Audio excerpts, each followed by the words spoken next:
Du Père et du Fils et du Saint-Esprit. Amen. La paix de Jésus soit dans votre maison, sa paix et sa joie. Alléluia. Eh bien, dites donc, j'espère que vous allez bien. Aujourd'hui, nous avons une parole qui est très éclairante par rapport à la terrible actualité. Merci Jésus. Jésus nous dit, ma parole ne passera pas, le monde passera, ma parole ne passera pas. La preuve. Saint Évangile selon Saint Luc, chapitre 19, versets 41 à 44. Lorsque déjà on approchait, il aperçut la ville, et prononça une lamentation sur elle. Il dit, « Si toi aussi en ce jour tu pouvais reconnaître les chemins de la paix, mais désormais ils seront cachés à tes yeux. Des jours viendront auxquels tu n'échapperas pas, où tes ennemis t'entoureront de tranchées, t'enfermeront, te presseront de toutes parts et t'écraseront avec tes enfants au milieu de toi. Il ne restera pas de toi pierre sur pierre, parce que tu n'as pas reconnu le temps où tu étais visité. »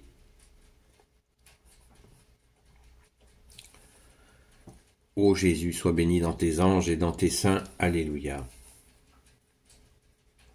C'est absolument gigantesque, cet avertissement de Jésus à ceux qui ne l'ont pas reconnu comme le Messie tant attendu. Pendant plus de 400 ans, le Messie était attendu, il est venu et certains ne l'ont pas reconnu. C'est triste, c'est terriblement triste. Et ce qui est le drame qui est en train de se passer en ce moment en Israël, en Palestine, eh bien c'est cette non-reconnaissance. Tout est dit. Si toi aussi en ce jour-là tu pouvais reconnaître les chemins de la paix, les chemins de la paix, mais désormais ils seront cachés à tes yeux. Voilà. C'est clair, c'est net, c'est précis. C'est vraiment... C'est hallucinant de voir que Jésus a prophétisé, lui qui est Dieu, Fils de Dieu, Fils unique du Père. Il a prophétisé, ça a dû certainement être terriblement douloureux de savoir tout ce qui allait se passer sur cette terre, le rejet bien sûr que tu as subi, bien-aimé Jésus. Des jours viendront auxquels, verset 43, des jours viendront auxquels tu n'échapperas pas, où tes ennemis t'entoureront de tranchées, t'enfermeront et te presseront de toutes parts, et t'écraseront avec tes enfants au milieu de toi. Il ne restera pas de toi pierre sur pierre parce que tu n'as pas reconnu le temps où tu étais visité. Merci Jésus. On peut que, oui, visiter par qui? Par toi Jésus, par le Sauveur, le Messie. Bien sûr, tout cela aurait pu être évité. Toutes ces années de drame. Ô Jésus, merci.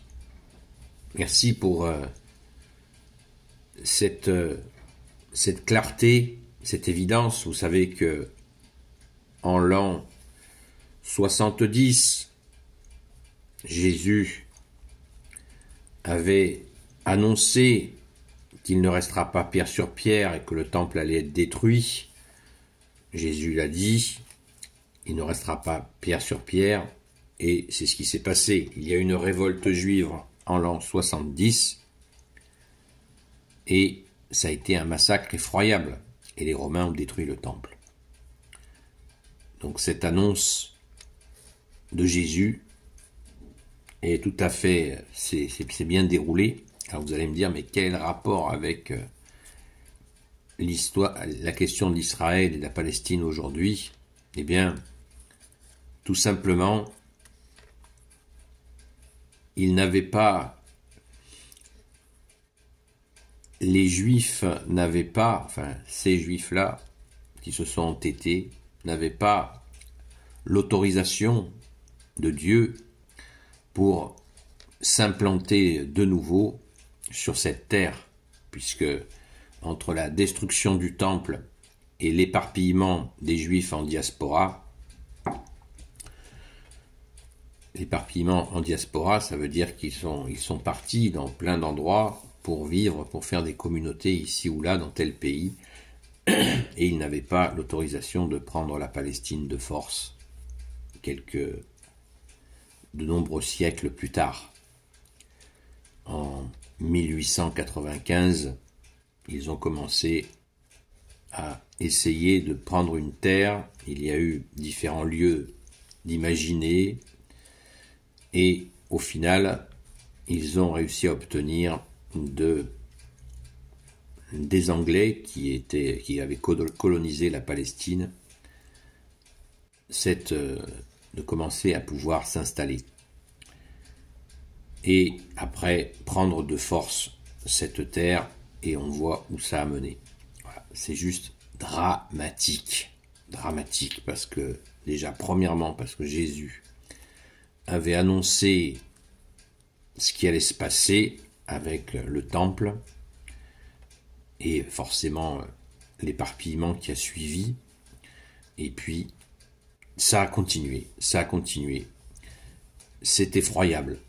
Ô Jésus, prends pitié de cette région qui est si meurtrie, si souffrance de ton absence. Non pas que tu l'aies voulu, bien-aimé Jésus, mais bien que des hommes se sont entêtés. Quand on s'entête, on devient infernal. Infernal, ça veut dire, le mot infernal veut dire enfer.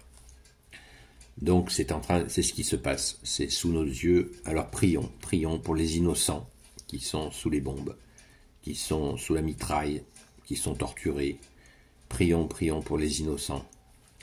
Au secours Jésus, et en particulier les petits toux qui sont broyés dans tout ça. Au secours Jésus. Continuons à prier la nuit et le jour pour les innocents. Merci Jésus. Alléluia. Béni soit le Père, le Fils et le Saint-Esprit. Amen. Ô Jésus, toi qui peux tout et qui portes tout, toi le Sauveur, toi l'Emmanuel, je te confie toutes celles et ceux qui regarderont cette vidéo ainsi que leurs proches selon ta sainte volonté, ô Jésus. Sainte Marie, Reine des cieux, toi l'Immaculée Conception, toi qui écrases le serpent, toi qui es la lune sous tes pas, toi notre Mère, Notre-Dame. Saint Joseph, toi le juste et le saint, toi le sage, toi la terreur des démons, toi le saint gardien de la Sainte Église catholique apostolique.